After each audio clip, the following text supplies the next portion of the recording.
Japanese emperor, he said, "We have had our last chance." That is, having witnessed the incredible destructive capability of the nuclear bombs on Hiroshima and Nagasaki, it was clear that since mankind had the capacity to thoroughly annihilate itself, that war must become a thing of the past. Well, apparently some of our leaders, particularly those in the so-called civilized West, that's an oxymoron if I ever heard one, the UK, the US, etc., don't believe that. They want perpetual war. And we heard today, and by the way, last week, just before this symposium, we got word that the International Court of Justice had found that the case brought by South Africa that Israel was indeed committing genocide in Gaza was plausible, and that there is an urgent danger, and therefore, even though they haven't yet conducted a full investigation to determine whether genocide has been committed, it certainly looks like it, and therefore Israel was required within 30 days to respond and to ensure that they are not killing members of the group, that is Palestinians in Gaza, that there are no comments inciting genocide against the people of Gaza, etc. Now, this was enough that Israel escalated on two fronts. One, they began flooding the tunnels under Gaza with seawater, which not only will kill whatever hostages are left alive, putting the lie to Bibi Netanyahu's claim, if he ever did claim it, that he cared about the hostages, and number two, potentially making the land completely unusable, full of saline and pollution, etc., from the collapse of the ground.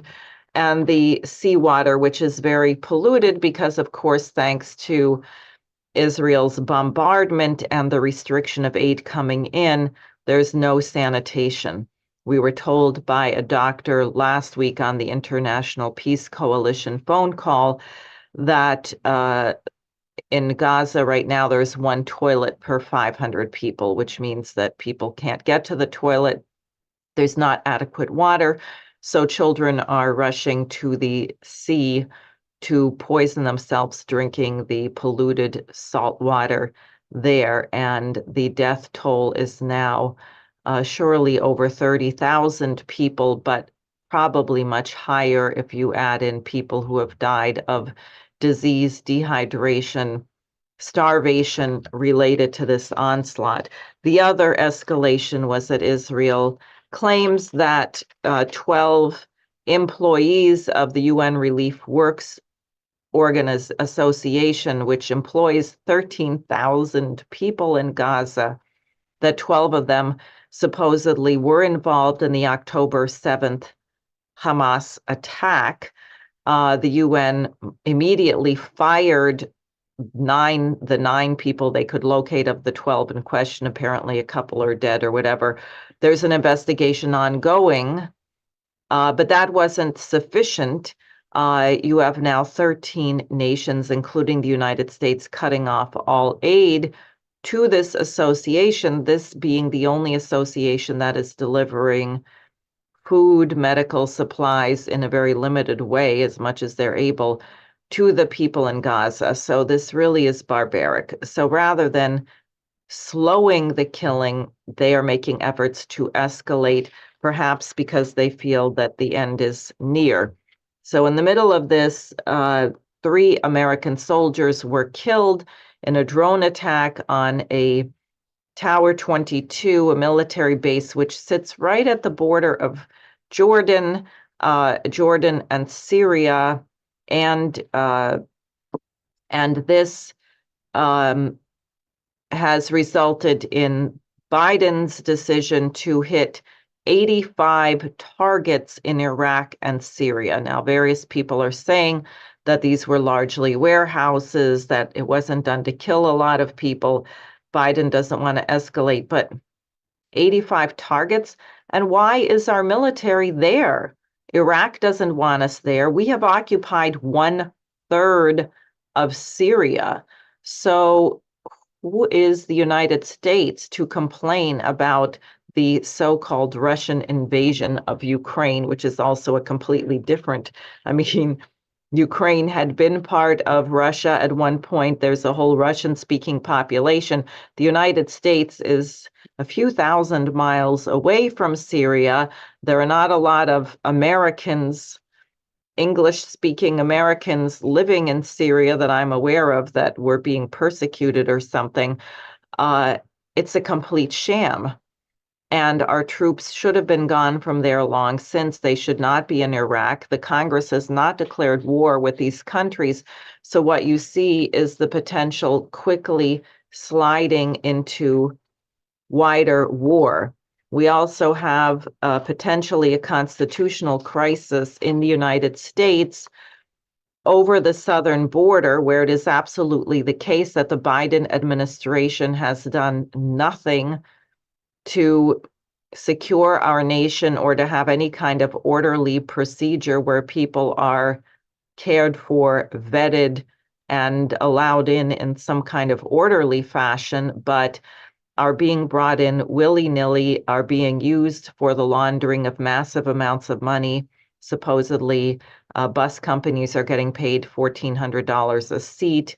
They're paying top rates in hotels. So it looks like the migrant population, which is traveling at great risk and facing rape and murder and violence, and also having to pay exorbitant fees to come here, once they come here, are just being used as a way of siphoning money through to various Wall Street or cartel related entities.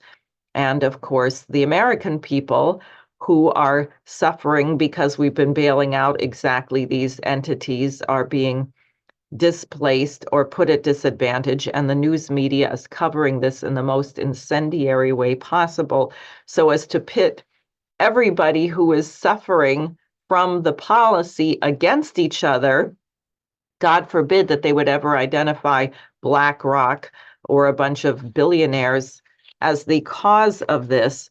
And Trump called for other states to send their National Guard, supposedly. I didn't hear him say this. Hopefully, he really didn't.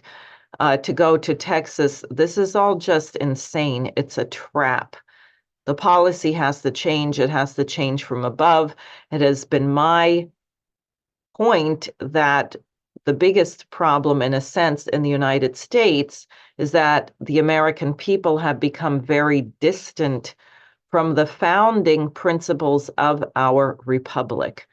Lyndon LaRouche was an absolute expert and genius in the principles that our Constitution was based on and the history which led to that, including our history of war against the colonial power and colonial ideology and outlook of the British Empire. So we did a trilogy, a 3-week series of presentations on the American Revolution going into Christmas. We're doing a 3-week series now leading into the President's Day weekend conference. Tonight's presentation being on President Grant. Next Friday's presentation with Suzanne Klebe on Smedley Butler, and the February 16th presentation I will be doing with a couple of guests on Abraham Lincoln and Shakespeare. And hopefully we can help Americans remember what is the actual heritage of our republic so we can cast out the Tory traitors and resume being Americans once again, which would be very much hoped for by the rest of the world. So I'll leave it there and turn things over to Bob Wesser. Go ahead and welcome. Okay, hello Diane and everybody else out there. So just start here with my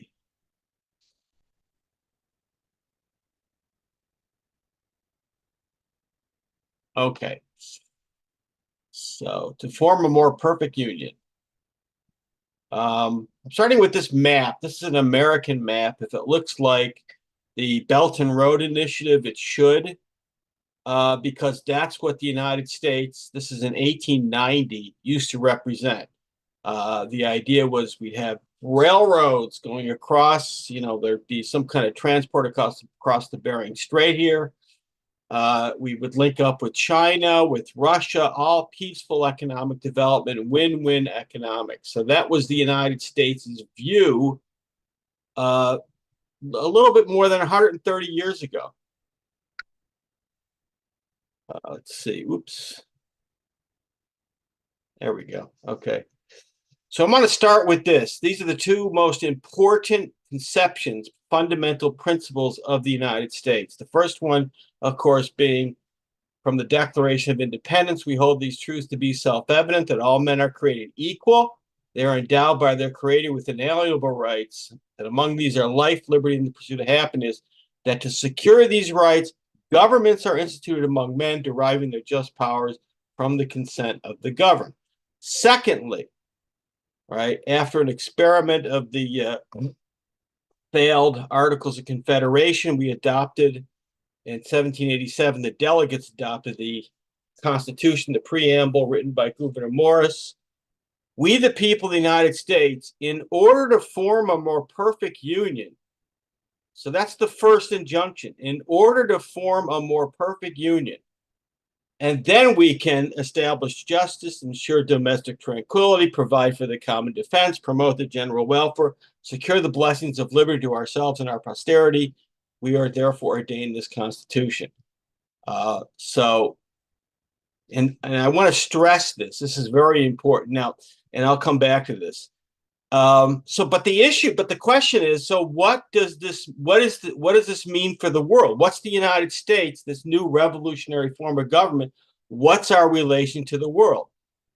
And if you read Washington's farewell address, the whole first beginning of it is he's very, very concerned about this idea of creating a more perfect union and faction splitting up and parties, et cetera, splitting up the republic.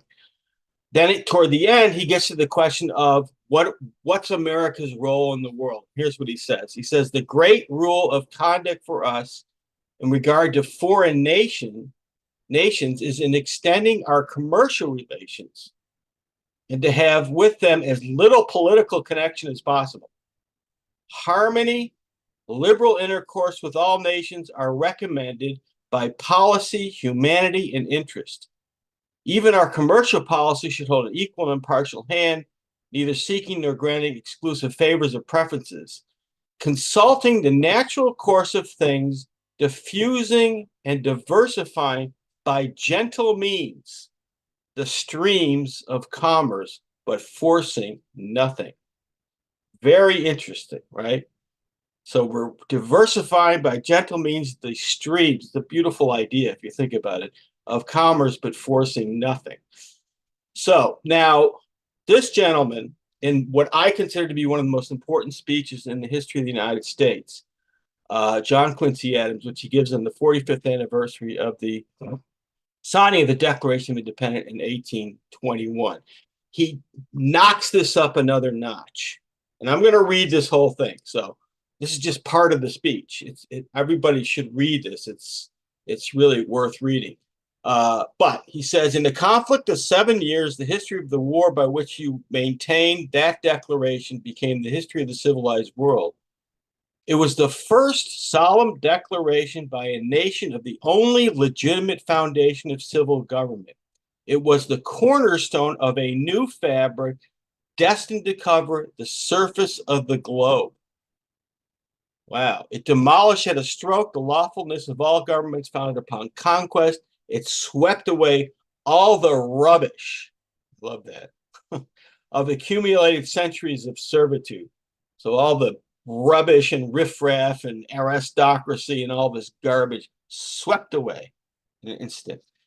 A nation was born, a light of salvation and redemption to the oppressed. This is in the beginning of the speech.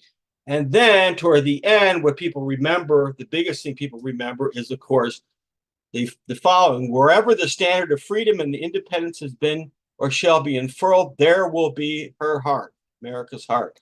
her benedictions and her prayers. But she goes not abroad in search of monsters to destroy. She's a well-wisher to the freedom and independence of all. So that's his take on Washington's gentle streams of commerce.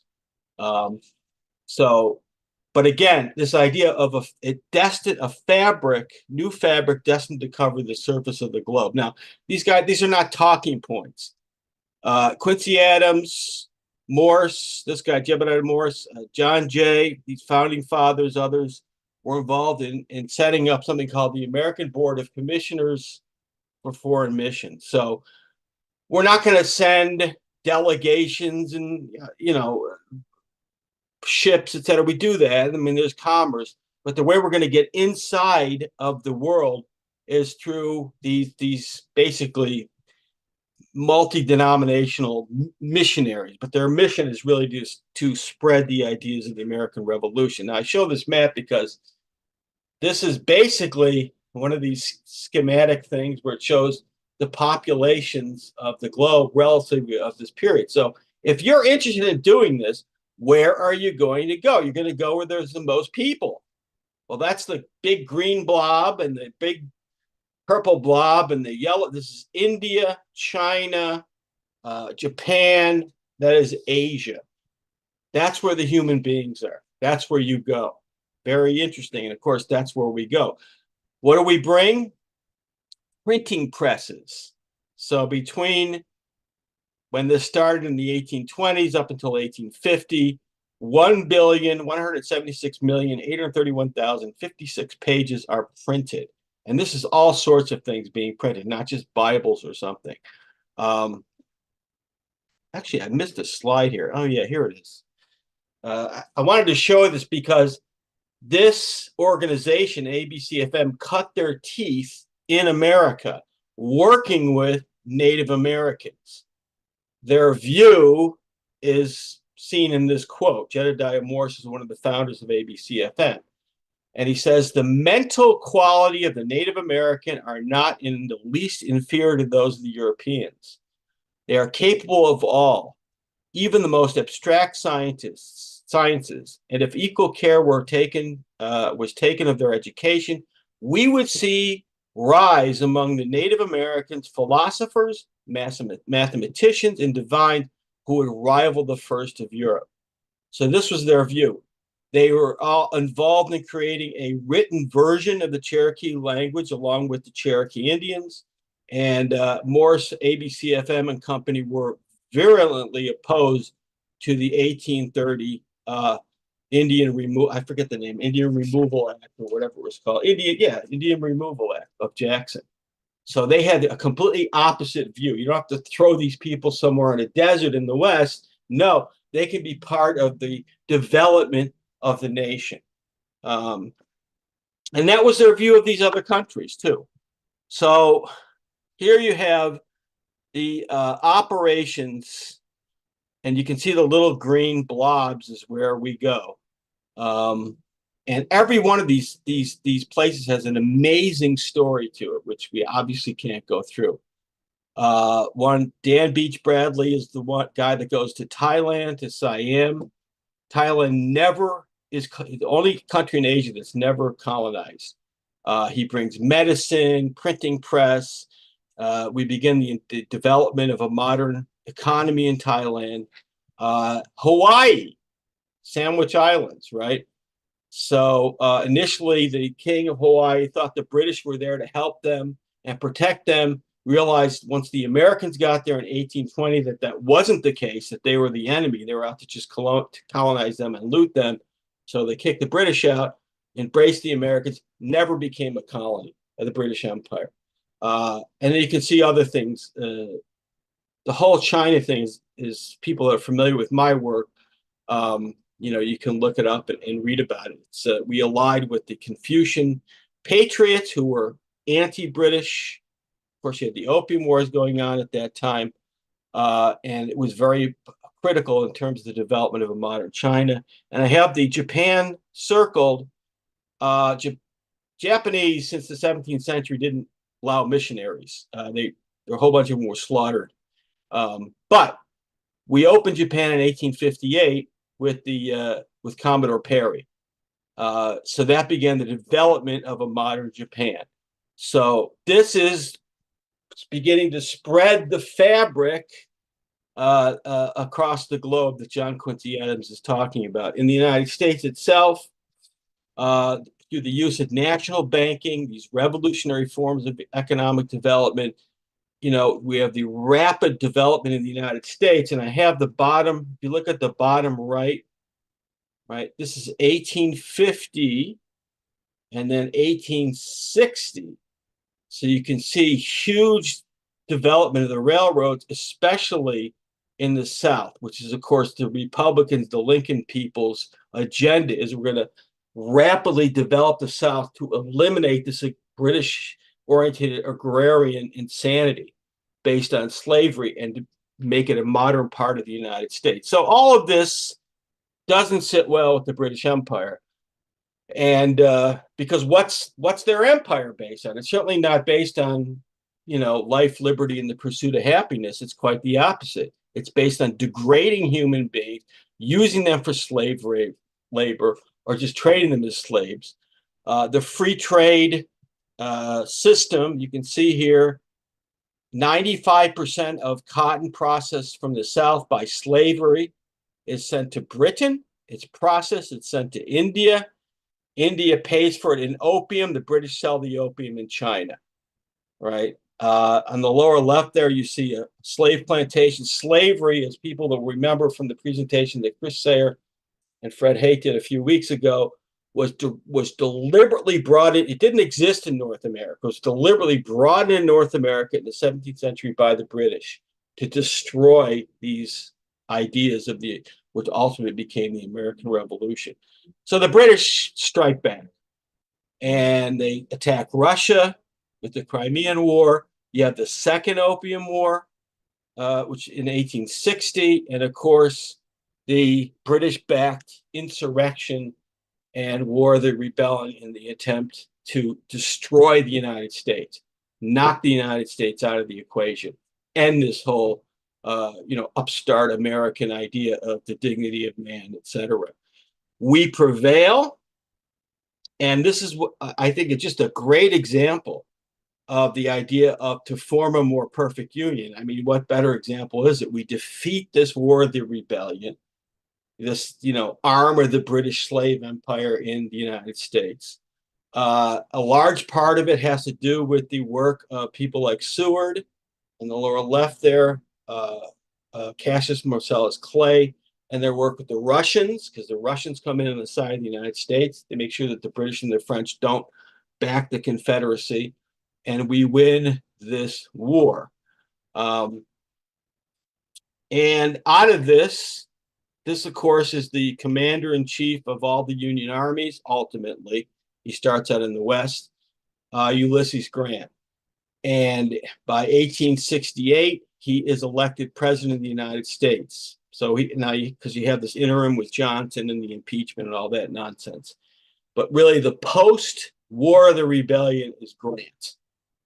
And this guy is probably one of the most maligned, underrated, slandered presidents ever. And there's a reason for that. Okay, so what happens? We come out of this War of the Rebellion. The United States is the most powerful, productive nation on the planet, in fact, in history, ever. This is a picture of Paterson, New Jersey, but this could be a picture of Buffalo, Philadelphia, Cleveland. They all look like this. You see on the bottom, 386 foundries, 2 million tons of iron and steel being produced. Over 2,600 foundries that were producing gun and cannon now, like we're calling for today, are retooled to build products for railroad development, steel, etc. 300 factories producing tools, equipment, etc. Transcontinental Railroad is completed in May of 1869. I always show this version of it, not the other picture that people are familiar with, because this shows the kind of the real backbone of the construction, which were the Chinese, who did some of the most brilliant work on the construction of this railroad. But it was completed by May 1869. Okay, so how are we gonna spread this fabric, this destined to cover the surface of the globe, of the American injunctions of the American Declaration of Independence? One of the first major, actually the first major foreign endeavor is called the Burlingame Mission. Now in the center there, the man with the whiskers, there he is. His name is Anson Burlingame. Anson Burlingame was well known as a fierce anti-slavery Republican. And there's a whole backstory to that, which we won't go into, but he is Lincoln's handpicked minister to China. So right after the victory in the War of the Rebellion against the Confederacy, against the British, what do? We say, okay, China, not going to be India. It's not going to happen. The British or the French or any of these other creeps are not going to go in there and carve this country up. Not going to happen.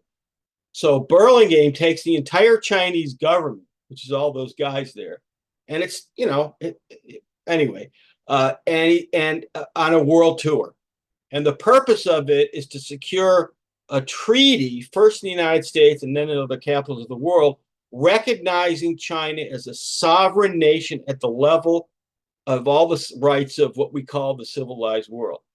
And I want to just read this quote in the bottom here. This is a speech he gives. They spend like eight months, something like that, 7 months, 8 months in the United States, touring the United States, because they have to secure the treaty first here, right? So this is from a speech that he gives in Massachusetts. And of course, everybody there knew him as a fierce, abolitionist, anti-slavery guy. So he gets up and he says, I speak today as in the old time for the equality of men. Back then, that's what I was talking about. And now for the equality of nations.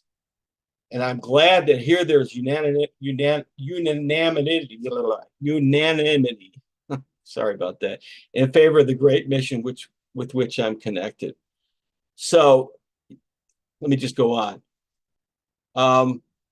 I want to focus on, this is a quote from a fellow by the name of William Spear. Let's go ahead here. Spear, this is all timed at the same time, wrote a book where tens of thousands of copies were printed. It's like a 400-page book. You can get it on Google Books. It's called The Oldest and Newest Empire, China and the United States. And it's all about the history of China, Chinese civilization, their invention, all to familiarize Americans with China. So here's what he says, though. And up above there, you see the Burlingame Treaty. This treaty defines and fixes the principles of the intercourse of Western nations with China. It secures the territorial integrity of the empire and concedes to China the rights which the civilized nations of the world accord to each other as to an eminent domain over land, waters, etc. So that's and there's like 8 major points to this treaty. But this is the part I really want to focus on. He says this: while slavery existed in the United States, the Senate would not have ratified a national covenant which accords so freely the rights of equal humanity and equal civilization to a tawny race not of European blood. That covenant will be kept with good faith on our part. It is in harmony with the article of the Constitution recently adopted, 14th Amendment, which says that no state shall deprive any person of life, liberty, or property without due process of law, nor deny any person within its jurisdiction the equal protection of the laws. This article we accept as the text of the Constitution, of which this treaty is but one example.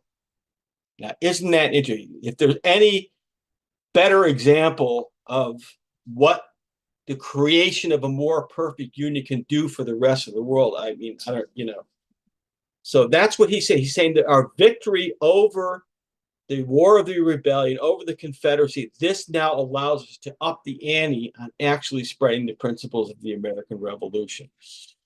Okay, so what else happens?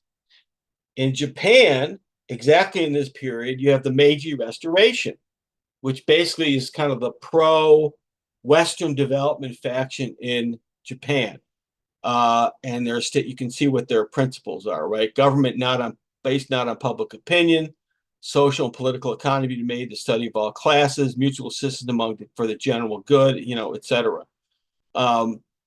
This fellow who's part of this Meiji Restoration, Okuma, founded based on Hamilton's Bank, founded the first national bank of Japan. So what do we do? Same thing. This is the Iwakura mission, which starts in 1871. So now we're going to take a Japanese, or it's their delegation, but it's accompanied by a U.S. ambassador around the world to secure the same kind of rights that we just fought for with China. It's not totally successful in that regard. But anyway, that's a whole other story. But it's the same MO. The United States is going to ensure that these these great cultures, these great harbingers of civilization in Asia are secured equal rights among nations. And this is now, of course, what they do first is they go across the United States to try to secure, certain rights, etc. And then they go to Europe. And of course, well, anyway, basically their observation, which is what the quote is that, they see America's bursting with vitality. The machines, the technology is phenomenal. And then they go to Europe and they see machines too, and they say, well, where did these come from? And everybody says, well, these were all designed in the United States. So anyway, there's a whole story. Actually, I'll just show this. I'd be remiss. There's an entire book that's going to be published by us, by the LaRouche movement shortly, of the late historian Mark Kelney, that goes through all of this. And that's a work in progress. Anyway, so then we get to 1876. So that's the Centennial, 100 years anniversary. So how are we going to celebrate? We're going to get 1,000 pigs, butcher them all, and everybody's going to have spare ribs, and we're going to shoot off fireworks. No, that's not what we're doing. We're not doing that. This is planned as early as 1871 by Grant and his allies in Congress. I'm going to read this whole thing. What are we going to do for the Centennial? We're going to have a grand exhibition. The proposed exhibition is to celebrate events that are not merely of a national but worldwide interest. It is to commemorate not a day, but an epoch in universal history, not an event, but a series of events that occurred in rapid succession that gave birth to Republican liberty and organized a nation that stands today, when measured by the number of the population, the extent and geographic position, the intelligence and enterprise of the people, blah, blah, blah, blah. The first and proudest, though but an infant among the nations of the world. London and Paris were vulnerable cities when the American continent was discovered, and this bill to create the Centennial proposes to invite the people of London, Paris, and the world at large to behold the results of 1 century of Republican liberty in a country whose people are the offspring of those of every land and climate, blah, blah, blah, and to challenge them to present the best results of their genius, experience, and labor in comparison with those of this young and heterogeneous but free people.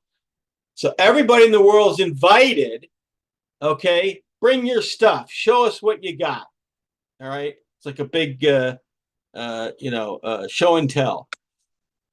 What's the official title of the exhibition? The International Exhibition of Arts, Manufactures, and Products of the Soil and Mine in the City of Philadelphia.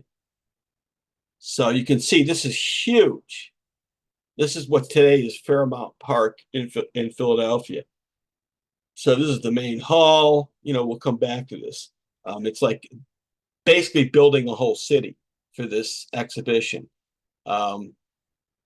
8 miles of gas pipelines and 16 bridges. It's got its own water system, drainage system, waterworks, etc., telegraphs, the whole thing.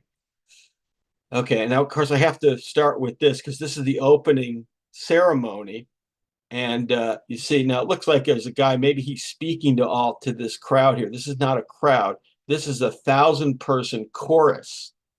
And this little man here holding the baton, he's directing he's directing this 1,000-person chorus. And they sing something like 13 national anthems from the different nations. They sing Handel's the Hallelujah chorus from Handel's Messiah. And then Grant opens it up basically by saying, we want to more thoroughly appreciate the excellencies and deficiencies of our achievements, and also our desire to cultivate friendship of our fellow members of this great family of nations, in agriculture, industry, etc. Okay, so this is the bird's eye view. You can see this is the main exhibition hall. The largest building outside of that is called Machinery Hall, okay? And then you can see there's an art gallery, there's a horticulture hall, there's an agriculture hall, and there's a women's pavilion. Wow, that's revolutionary for 1876. This is the Machinery Hall. This is the inside, and you can see each country has their own little section, their little exhibitions. Keep going here. Okay, this is the center of the whole thing, the Corliss duplex machine. This is the largest steam engine ever built. It's 40 feet high, 14,000 horsepower, and 2 miles of belts. So all the machines in Machinery Hall are run by this steam engine with different belts and pulleys, etc. 2 miles of them. This is just an example. This is the Corliss bevel cutting machine. This is a huge bevel, which are important gears for transferring horizontal to vertical motion. You can see here this big wheel, right? That's connected to the Corliss machine. So it's being run by the Corliss machine along with all the other machines. And part of the revolutionary design here were the Goodyear rubber belts, revolution in rubber. Same thing as the tire people, Goodyear. This is a very advanced kind of beginning of advanced machine tooling. It's an iron planer, which can cut out certain designs and iron plates. This is the Baldwin locomotives. You can see the Corliss machine here in the center, and these are the locomotives on display. You have a internal combustion engine. Look at that. It's fueled by kerosene, 1876. Then you have a refrigeration, the Lind-Wolf ammonia compressor. Now, of course, there's no electricity, so it's run by steam. So you're not going to throw this in your kitchen, but it's the beginning of refrigeration, which is a revolution. A typewriter. Oh my gosh! For 50 cents, you could type a letter to your mom and send it back to her in Indiana or whatever. And you can see who makes the typewriter. Remington. Right? Remington, of course, was producer of arms and munitions. Now they're making typewriters. And then the first telephone, Alexander Graham Bell had a whole display about his telegraphic receiver. Okay, 37 nations, including plus 21 colonies. Now that's very interesting. So every one of these British colonies are represented as if they were nations. And I don't know how we got away with doing that, but it's because you look at all those colonies, they're actually all sovereign nations now, and that was obviously our design. Russia, predominantly the Russian exhibition was science. That's Dmitry Mendeleev, the discoverer of the periodic table, kind of the architect of the Trans-Siberian Railroad, was present throughout the entirety of the exhibition. You can see the Russian display. There's, geography stuff and, maps, etc. It's all predominantly scientific work of Russia. The Japanese had their own pavilion. right? Where you could go into and see the Japanese display. China, you could see all the vases, etc. India, all right. So in total, you had like 10 million visitors from May to November 1876. This is a statue that was created by an Italian sculptor called The Abolition of Slavery. That was a big part of the exhibition in the main hall. And you can see these very dignified African American men and women sitting, admiring this. This guy's pointing to the chains that have been dropped from the slave, and he's holding up, of course, the Emancipation Proclamation. Okay, so what does Grant do then? When he's out of it, he says, okay, he's out, he's basically the president until March of 1877. So he goes off and retires, right? No, he doesn't. That's not what he does. He decides to do what no American of stature, certainly no president, has ever done. He's going to take a 2.5-year tour of the world. So he leaves the White House in March of 77. And by May, within 4 weeks, he's on a ship from Philadelphia going around the world. And he arrives, at the end of it in San Francisco. 27 nations. And I'll point out this here. He spends a lot of time in Asia. But in this tour, he meets with Bismarck of Germany, Tsar Alexander II, Li Hongzhang of China, who's part of the kind of the pro-American faction of, developing China into a modern nation. He's not a Manchu, he's a Mandarin. And then he meets, of course, the Meiji Emperor, and he spends 2 or 3 months in Japan. I'll just read this quote quickly. This is in a speech given to the Emperor of Japan. He says, "Nothing has been of more interest to me than the study of the growth of European and foreign influence in Asia. Since I left India, I've seen things that make my blood boil. And the way the European powers attempt to degrade the Asiatic nations, I would not believe such a policy possible. It seems to have no aim than the extinction of the independence of the Asiatic nations. On that subject, I feel strongly, and in all that I have written to friends at home. I have spoken strongly. I feel so about Japan and China." So you can see what his mission is. He's going to consolidate these pro-human, really, but pro-independence factions in all of these countries around the world. Absolutely extraordinary.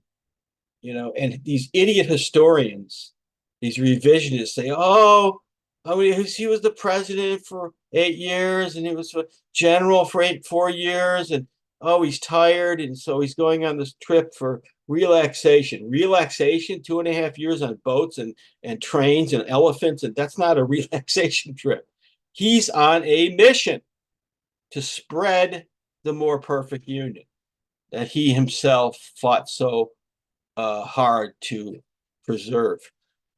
So this is from a presentation I did previously, but this is John Quincy Adams. Okay, this is the new fabric destined to cover the surface of the globe. So you have pro-American system factions in Russia, China, South America, all coming together to create the Trans-Siberian Railroad hooks up with the German Railroad, Berlin to Baghdad Railroad. So the empire is being taken apart. The British Empire is being dissolved. And of course, as they did previously, they react. And their reaction is they just go on a murder rampage. And it's important to think about this. 35 years, 3 presidents are assassinated. You talk about trauma. You talk about putting a nation through trauma. You have the Lincoln assassination, the Garfield assassination, the McKinley assassination. Then these pro-American system leaders, Tsar Alexander II, assassinated the same year as Garfield. Prime Minister Okubo, Japan, assassinated 1878. And you can see all the other assassinations in the span of half a century. So this is a traumatic. And what's the upshot of all this thing? It's what Suzanne Klebe presented a few weeks ago. You have this top-down British takeover of the United States through a reign of terror, otherwise known as World War I.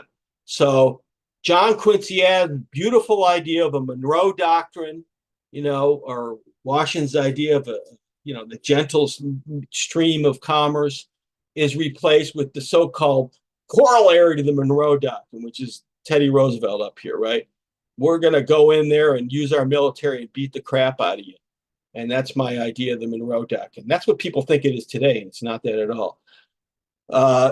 What's the big movie that comes out? Birth of a Nation. You can see it says the fiery cross of the Ku Klux Klan. The great Ku Klux Klan comes in and saves the South from these upstart, dirty, vile Negroes. And that's what the film's about, right?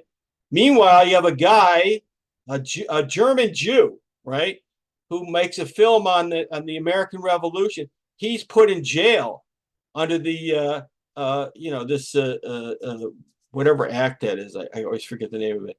But so this is what happens. The Espionage Act. Espionage Act, right? The Espionage Act, because there's anti-British sentiment in the film, and this is the legal case is the United States versus the spirit of '76. It's perfect, right? But that's what happens, and it's a real nightmare. The 20s and 30s in the the biggest organization was like the Ku Klux Klan. It was absolutely horrible. So Roosevelt comes in, snatches, the United States out of the jaws of this complete disaster.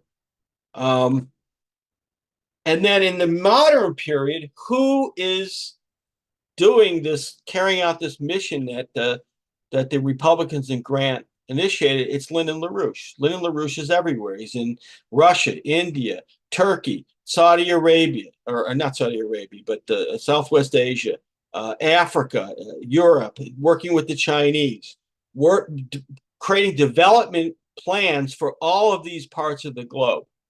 And of course, he's treated as a pariah by these usurpers that are still running our government. They're usurpers. They're not Americans. They should be tried for treason, And I just want to kind of not conclude. I have one more thing, but this is what this campaign, this Sayer for Senate campaign, is all about. It's about America's next 50 years. What's that?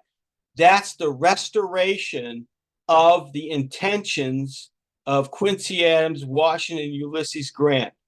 We are going to work with the rest of the world just as we intended to back then and join the Belt and Road Initiative. And it's no accident that Diane titled the opening of this pamphlet, "To Form a More Perfect Union, Why Lyndon LaRouche Must Be Exonerated."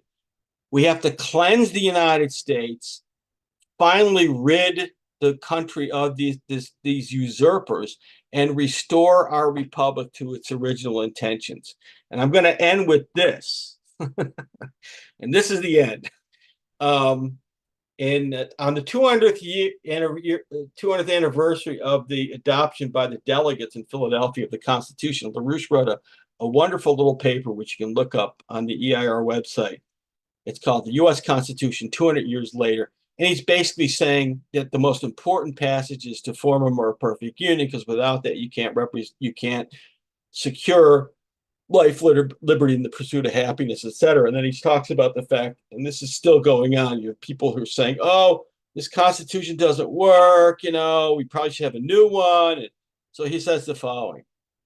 He says, if there have been reasons to complain against our government, and there have been many legitimate occasions to curse that government out roundly for its follies, the fault does not lie in the Constitution. The fault lies in the voters. Ours is a representative system of government, which means that if the president or the Congress mismanage our affairs, it is the majority of the voters who are to blame for such bad choices. If more among our voters troubled to discover the philosophy of government behind our Constitution and understood the experience of history embodied in it, they would choose more wisely and then they and the Constitution would both be better served. Otherwise, perhaps we should hold, instead of a convention to change the Constitution, a National Assembly to improve the quality of the voters so that they would not vote in the future for some of the kinds of mistakes they have elected into office so often up to the president. So I think that's a great idea. We can have a voter qualification convention. So anyway, that's that. Great. That's totally exciting. I hope people, it was a lot. It was too fast. I know. It's one of these Bob Webster things. I'm sorry. I just, I could have gone out for 2 hours, but it's only 40 minutes. That's pretty good. I No, timed it. that's amazing. Well, I'm just going to put in a little insert in all of this because, and we saw it at the the Centennial exhibition, but this initiative with music, which Grant clearly was involved in, and this Irish American character named Patrick Sarsfield Gilmore, who at one point was one of the major band directors for the Union Army and liked doing big events. And what he decided to do is in 1869, which is exactly this period of all of these things that you're describing, is that he said we have to have a peace jubilee, which he wanted to do in Washington, D.C., but then he said the inauguration of Grant is going to overshadow it, and he finally settled upon doing it in Boston. And this jubilee had a chorus of 10,000 voices, an orchestra of 1,000, the largest ever bass drum in the world, which was 25 feet, I think, in diameter. They did the anvil chorus, Verdi, from Il Trovatore. Is that what that's from? At any rate, they had 100 anvils from the local fire departments all over Boston. And they built the largest building that had ever been built in the United States up to that point. And actually, the images of it look a bit like some of those halls at the Centennial exhibition. And he said the first day, the audience was kind of scared. They were worried that the building wasn't safe enough, so they had an audience of only 25,000. But then President Grant arrived the next day, and the place was packed with 40,000 people in the audience, 10,000 people in the chorus, etc. And he just describes various of the things that were involved in it, how they found the choruses. And I will say that part of their union project was they sent a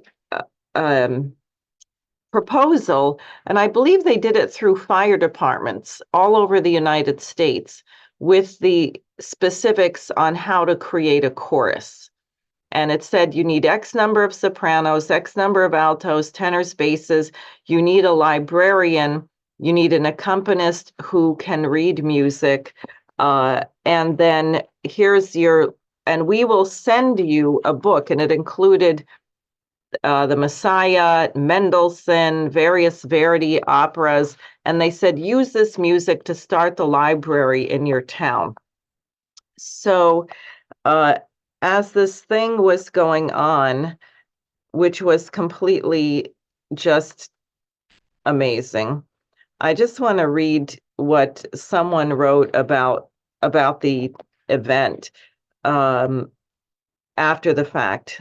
He said, whether the festival, considered musically, was good or not, it musically did good.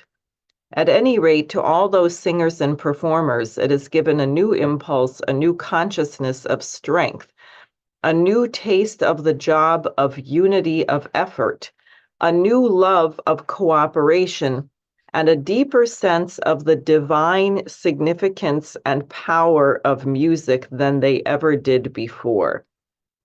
Finally, in a still wider way, it has done some good.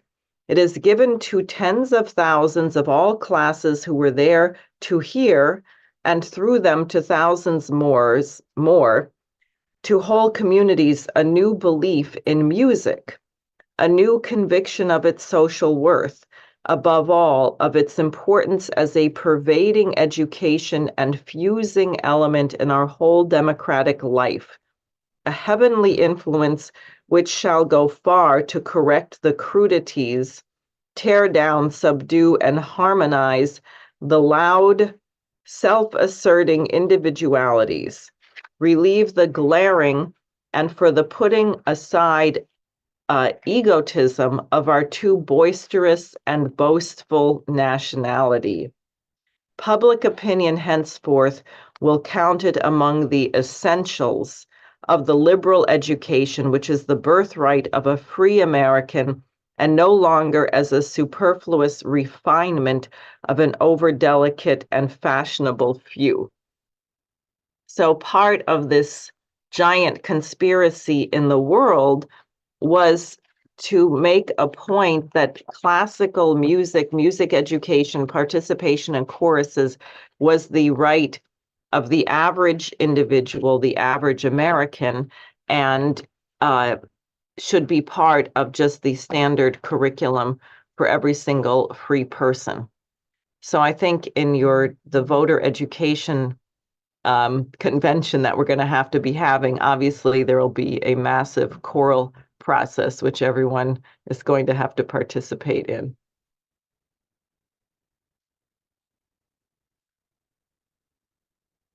So what other thoughts do you have? And unmute yourself, Bob, if you are going to say something. I mean, I just have to, I mean, I wanted to kind of give the background so people had a sense of where this all came from.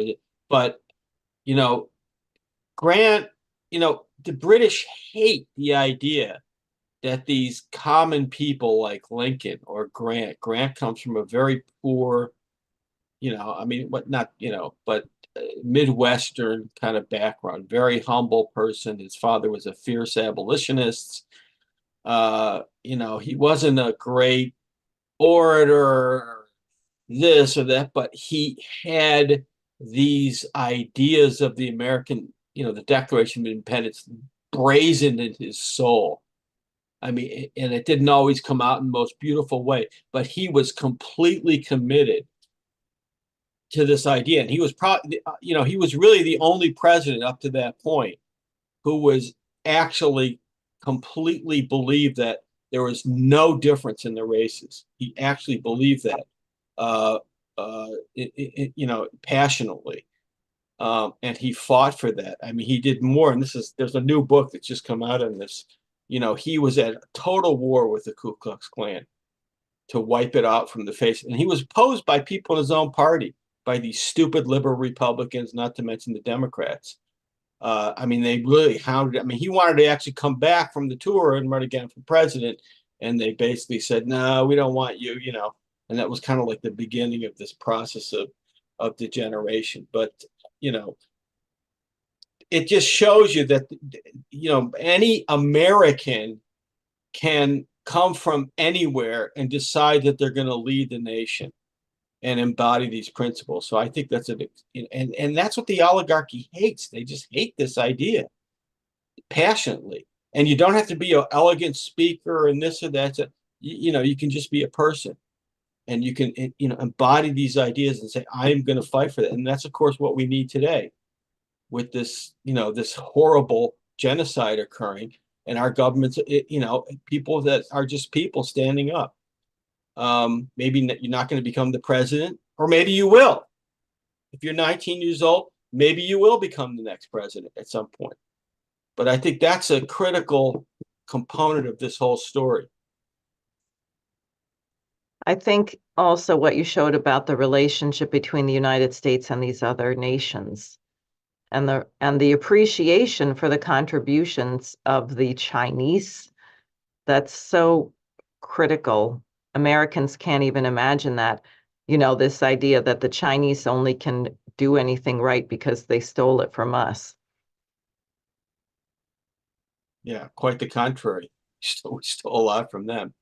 But Yeah, that was, and that was the other thing about Grant. He just fell in love with China. After this, when he was out of the presidency, he got word that there were American businessmen that were interested in building railroads in China, and he immediately fired a letter off to that guy you see in the picture, the Zhang, saying, "This is great. Whatever we have to do to help you do this, build the railroads. This is a wonderful development." So he's really passionately committed to the development of these people and of these nations. He really appreciated that, which is funny because, again, this is not some big scholar, and it's not like he learned Chinese and then he was, but he just, was committed to this idea of human development.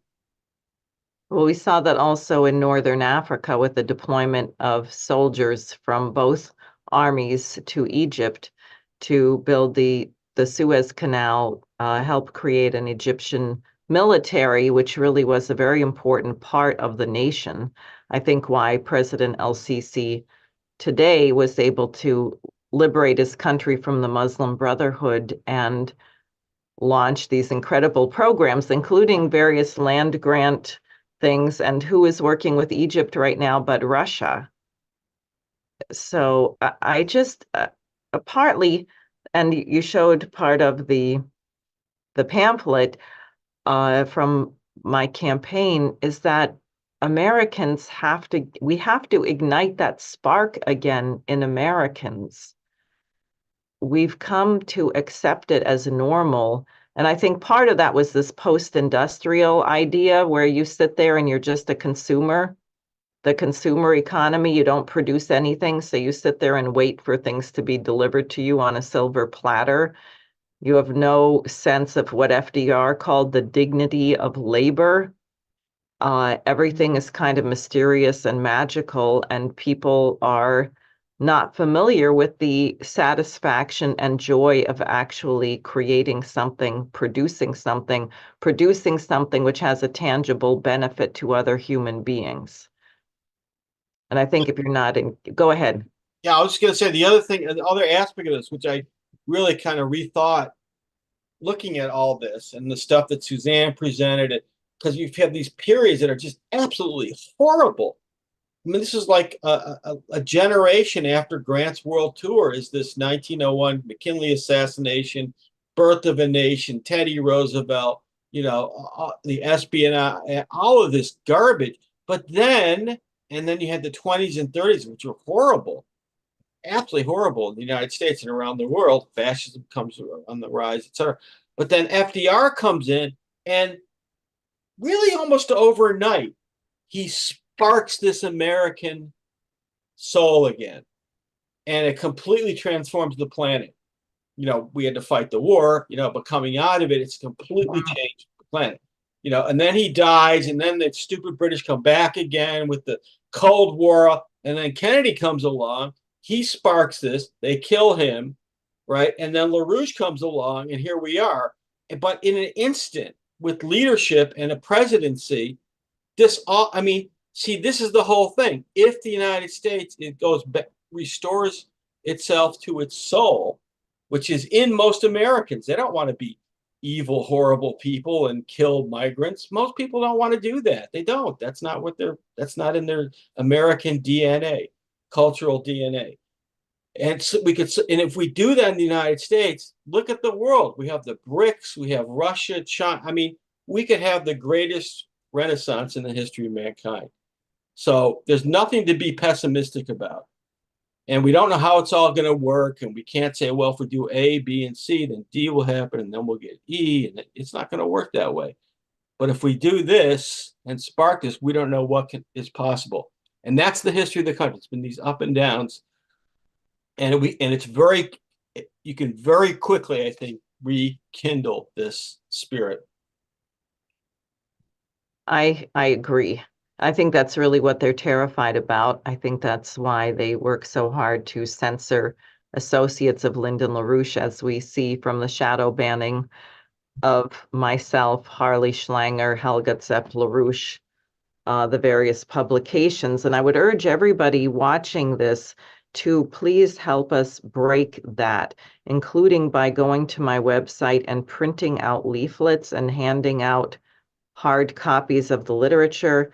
and emphatically included. I have posted under both the YouTube and the Facebook live stream the link to register for the February 18th conference, where I will also be joined by Jose Vega, who is here helping to run this show, who will be making an important announcement tomorrow about an additional federal election campaign to help in the direction of restoring the presidency. But I will also add, we don't have time. That's the thing. We don't have time. There's already been way too many people in Gaza who have been killed. There's way too many dead Ukrainians, thanks to Joe Biden and Boris Johnson's insistence that they keep fighting until the last man or woman to defeat Russia, which isn't going to happen.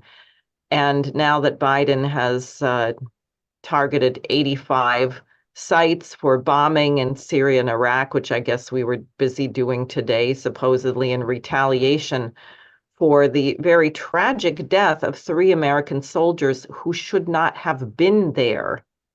And that's the point. We are abusing our people. We are abusing our military by sending them into situations which actually are against the law and are against the Constitution. And we need leadership like President Grant. And we don't have a presidential candidate of those qualities right now. And that's the point of what I'm doing with my Senate race. Other races that will be coming along soon is we have to create that within the American population. And I would urge everybody to copy, to share, to like, to help us get this presentation out far and wide. And Bob, perhaps you can do more or write some things. There's a new Federalist issue coming up soon. Some of this material should be in there. And also, I would urge everybody to donate to the SARE for Senate campaign. Starting April 16th is the petitioning, and we need about $80,000 before then. So that's what I have. Any words in closing, Bob? Onward and upward. Yes, and join the chorus, everybody. You should start singing right away. You can find the website of the Schiller Institute NYC Chorus and sign up to start singing, since that's so important. So thanks very much.